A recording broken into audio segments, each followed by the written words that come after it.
Getting back on the festival bandwagon after an 11-year break has not come easy to N-Dubz.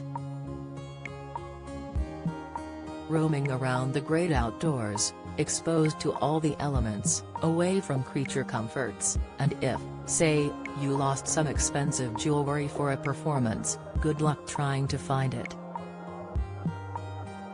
That's exactly the situation Tulisa from the band found herself in. And despite the hip-hop trio being given a warm reaction by fans at the Isle of Wight festival for one of their first big gigs of the summer, she had to deal with the backstage stress of some missing personal trinkets.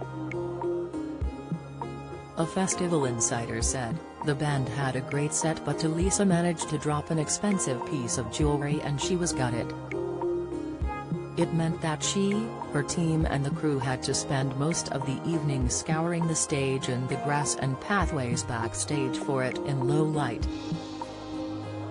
There's no word if the search party managed to find it, so if anyone spotted a big sparkler among the rolling green fields of the Island Festival, please hand it into Lost and Found.